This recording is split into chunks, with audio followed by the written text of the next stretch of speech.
June 21న జరగనున్న neat re exam ప్రశ్నాపత్రం కూడా leak అయిందంటూ సోషల్ మీడియాలో వస్తున్న వార్తలపై నేషనల్ టెస్టింగ్ ఏజెన్సీ క్లారిటీ ఇచ్చింది. ఈ ప్రచారంలో ఎంతవరకు నిజముంది? అసలు విద్యార్థుల ఆందోళనను క్యాష్ చేసుకుంటూ తెర వెనుక ఆటలాడుతున్నది ఎవరు? ఎన్టీఏ ఏం చెప్పింది అనే విషయాలు తెలుసుకుందాం. NEET 2026 NEET re exam paper కూడా లీక్ అయిందా? సోషల్ మీడియాలో పుకార్లపై ఎన్టీఏ బిగ్ క్లారిటీ. దేశవ్యాప్తంగా తీవ్ర సంచలనం సృష్టించిన NEET UG re exam question paper leak అయిందంటూ సోషల్ మీడియాలో వస్తున్న వార్తలపై జాతీయ పరీక్షల ఏజెన్సీ తీవ్రంగా స్పందించింది. జూన్ 21న జరగబోయే ఈ పరీక్షకు సంబంధించిన పేపర్ ముందే లీక్ అయిందని లేదా అమ్మకానికి సిద్ధంగా ఉందనే ఆరోపణలు ముమ్మాటికి అసత్యమైనవి, మోసపూరితమైనవి అని ఎన్టీఏ స్పష్టం చేసింది. విద్యార్థులు, తల్లిదండ్రుల ఆందోళనను ఆసరాగా చేసుకుని డబ్బులు గుంజటమే లక్ష్యంగా కొన్ని సంఘటిత ముఠాలు ఈ తప్పుడు ప్రచారానికి తెరలేపాయని ఏజెన్సీ మండిపడింది. నీట్ 2026 రీ ఎగ్జామ్ ప్రశ్నాపత్రం ముందే అందుబాటులోకి వచ్చిందని, అమ్మకానికి సిద్ధంగా ఉందంటూ సోషల్ మీడియాలో మెసేజింగ్ యాప్స్ లో కొన్ని పోస్టులు వైరల్ అవుతున్నట్టు మా దృష్టికి వచ్చింది. ఇవన్నీ కల్పితాలు, తప్పుదోవ పట్టించే కథనాలు అని ఎన్టీఏ తన ప్రకటనలో తెలిపింది. పరీక్షల భయం, ఆందోళనలో ఉన్న అభ్యర్థులను టార్గెట్ చేస్తూ నకిలీ ప్రశ్నపత్రాలను అంటగట్టి సొమ్ము చేసుకోవటానికి ఈ ముఠాలు పుకార్లు పుట్టిస్తున్నాయని తెలిపింది.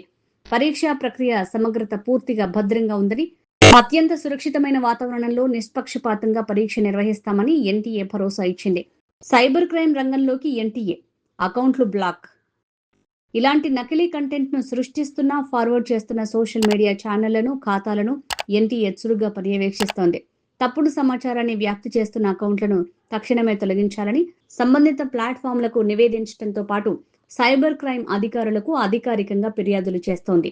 విద్యార్థులను మోసం చేయడానికి ప్రయత్నించడం తీవ్రమైన శిక్షార్హమైన నేరమని, బాధ్యులైన వారిపై కఠినమైన చట్టపరమైన చర్యలు ఉంటాయని ఏజెన్సీ హెచ్చరించింది.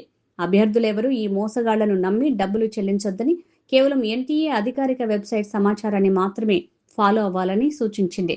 శ్వేతపత్రం విడుదల చేయాలని డిమాండ్. మరోవైపు నీట్ పేపర్ లీక్ వ్యవహారంపై రాజకీయంగా దుమారం రేపుతోంది. నీట్ యూజీ పరీక్ష అవకతవకలు, పేపర్ లీకేజీలపై ఇప్పటివరకు తీసుకున్న చర్యలను వివరిస్తూ ఒక శ్వేతపత్రం విడుదల జారీ చేయాలని కాంగ్రెస్ సీనియర్ నేత దిగ్విజయ్ సింగ్ ప్రధానమంత్రి నరేంద్ర మోడీని డిమాండ్ చేశారు. పరీక్షల నిర్వహణలో ఎన్టీఏ వైఫల్యాలను ఎండగడుతూ విద్యార్థుల భవిష్యత్తుతో ఆటలాడొద్దని ఆయన ఆగ్రహం వ్యక్తం చేశారు. జూన్ 15 వరకు నిందితులకు కస్టడీ.